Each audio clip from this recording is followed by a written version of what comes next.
Hej, jeg vil gerne lave en analyse af dokumentarfilmen Candice for livet, hvor jeg først vil komme ind på en præsentation af dokumentaren, hvor jeg også kommer ind på vinklingen og argumentationen, hvorefter jeg vil snakke om fremstillingsformerne og virkemidlerne, den har, hvorefter jeg vil komme ind på nogle fakta og fiktionskoder, og til sidst min vurdering, hvor jeg også vil komme ind på en lille diskussion omkring iscenesættelse i dokumentarfilmen.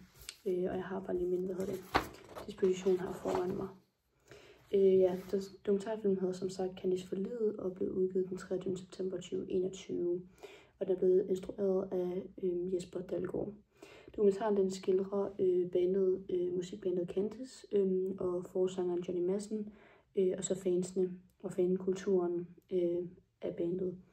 Man følger nogle forskellige fans interviews både med Johnny Madsen, forsangeren, og fansene. Og så den her, hvordan de finder trøst og fællesskab i bandet. Dokumentaren tematiserer sorg, ensomhed og længsel efter en fællesskabsfølelse, hvilket virkemidlerne understøtter. Vinklingen i dokumentaren den er meget empatisk og følelsesmæssig, så der står lidt mere følelser frem for objektivitet. Og den skiller de her fans' liv meget sårbart, hvor de ser Candice lidt ligesom en livline. Derudover så er man også en meget dyb hengivenhed for Johnny Madsen og hans musik. For eksempel er der Henning, der viser Johnny Madsen en tatovering her 10 minutter og 43 sekunder inde i filmen, som ligesom også er symbol på den her store hengivenhed, fansene har for Johnny Madsen. Angående sådan argumentationen og hvilken påstand dokumentaren vil frem med, så er det meget, at musik det kan give fællesskabsfølelse og mening, og belægget for det her er ligesom de her personlige historier fra fansene og visuelle scener. For eksempel er der en visuel scene, hvor Søren brænder hans afdøde mors tøj her 1 time og 6 minutter inde i dokumentaren, som ligesom visualiserer de her følelser, han har. Så derfor er der også patos, der dominerer med det her sorg, ensomhed og kærlighed, som vi ser hos fansene. Og ethos ser vi ligesom ved Johnny Madsen, der er også interviews med ham, så det virker meget troværdigt. Og logos, det bliver sådan lidt mere implicit, så hvor det ligesom er, at fællesskab bliver en løsning på den her ensomhed.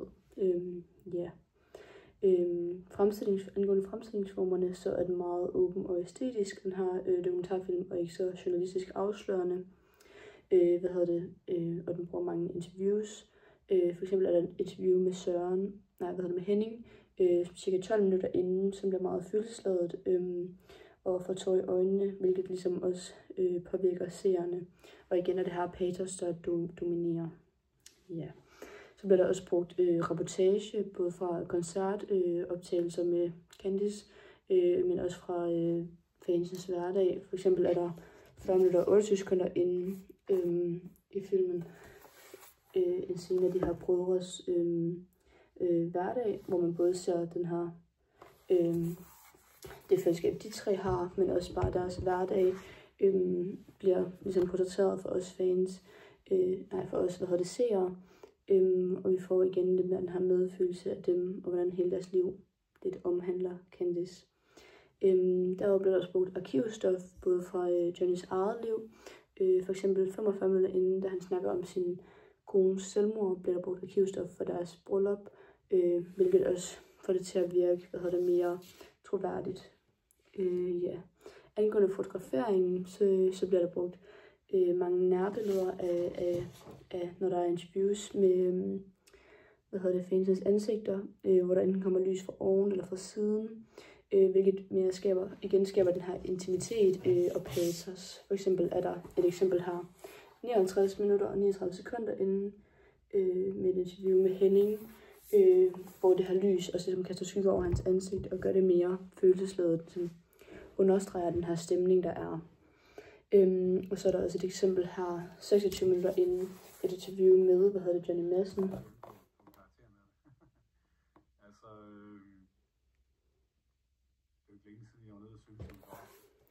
Jeg kan se, at da han griner, og det er lidt mere useriøst i interviewet, så er der halvtotal, hvor man ser overkroppen over hans ansigt, men da han igen bliver mere seriøs, så klipper det til, at det bliver nær og man ser kun hans ansigt, hvilket igen understreger, at den har både følelsesladet stemning og seriøsitet, der er i dokumentaren. Ja, så er der også et ydre, der afspejler det indre. Nu skal jeg lige finde det her over. Det er 1 time og 26 minutter og 41 sekunder inde i, dokumentaren, hvor man har ser Jonas, hvor man igen ser virkemidlerne her, hvor det bliver klippet i, hvor han ligger i vandet, og så bliver det ligesom klippet over til, at det er havet, man ser, hvor man ligesom ser det her ydre, der afspejler de indre følelser hos fansene, og hvordan det bare er en stor ensomhed, Jonas meget føler i sit liv. Ja. Angående lyden, så bliver der selvfølgelig brugt reallyd under interviewsene og koncerterne, men så bliver der også brugt meget asynkron lyd, både med underlægningsmusik, hvilket man også måske kunne høre i klippet her, hvor det igen understreger den her triste stemning, og meget ved de her langsomme scener, hvor igen at det understøtter den her emotionelle betydning. Derudover blev der også brugt, på et tidspunkt blev der brugt lyd fra, eller det gør der mange steder i filmen, et eksempel, hvor der bliver brugt lyd fra, telefonopkald, hvor det går ind over et interview. Et eksempel, det er her. Skal jeg måske lige skrue lidt op. Her. Jeg har set mørket på den anden side. Jeg skal ikke derud igen. Ja, og det fortsætter selvfølgelig lidt længere. Men det er igen med til at understøtte den her indre konflikt, hvor man ligesom ser følelserne bliver afspejlet rent visuelt i deres ansigter, og så sætter de så dermed også ord på det i de her telefonopkald.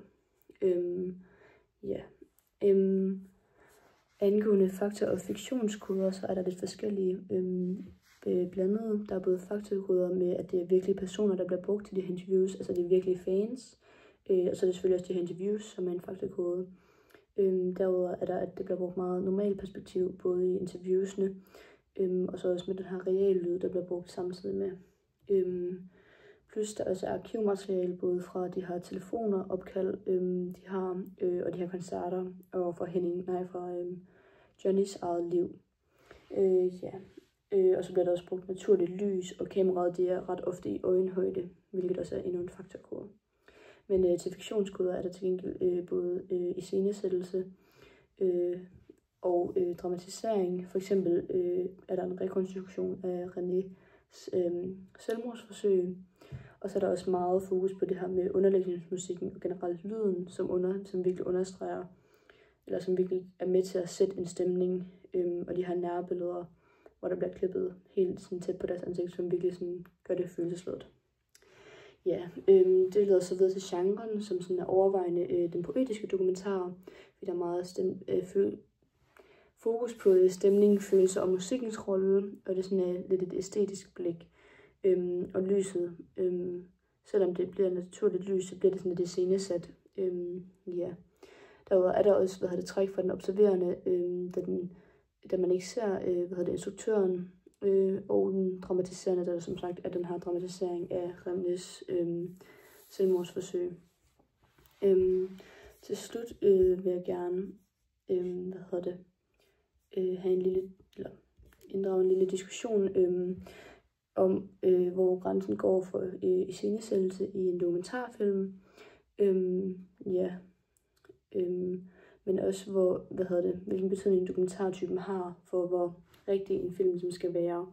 Og da det er overvejende er den poetiske, er den ikke nær så forpligtet på virkeligheden.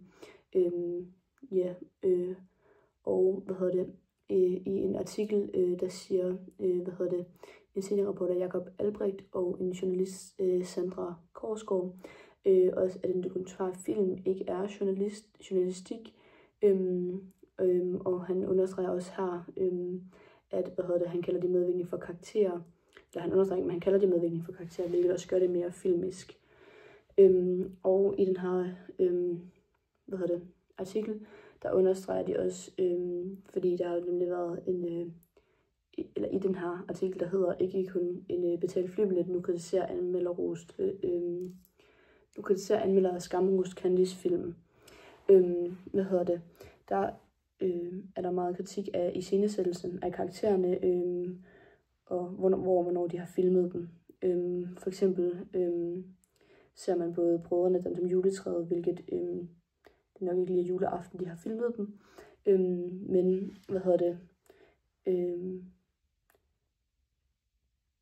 instruktøren, det hedder, understreger også, at han ikke har manipuleret med det medmenneskelige liv, men at han har fundet på at iscenesætte rammerne. Hvilket eksempel er, at da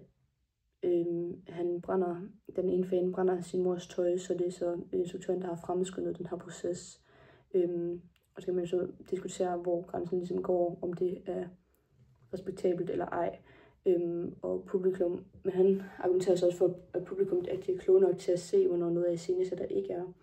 Men det kan man på den anden side så sige, at hvis seerne ikke direkte får det at vide, så kan det jo være meget svært i en dokumentarfilm at se, hvad der er rigtigt eller forkert, når det ligesom bliver spillet så meget på følelserne, hvilket jo også rammer seerne. Og det er så også den her manglende gennemsigtighed, der bliver kritiseret i den her artikel.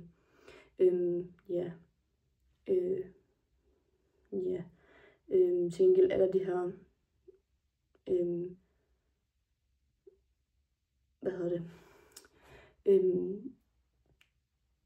tydelige interviews, hvor man ligesom ser fansens eget liv, og det er jo ikke, på den måde opsat. Så jeg vil sige, at dokumentarfilm formidler sit budskab om fællesskab ret godt gennem stærke personlige historier og visuelle scener. Og den virker relativt troværdig med ægte personer, men den kan dog blive udfordret lidt af de her iscenesættelser. Det var alt, jeg havde.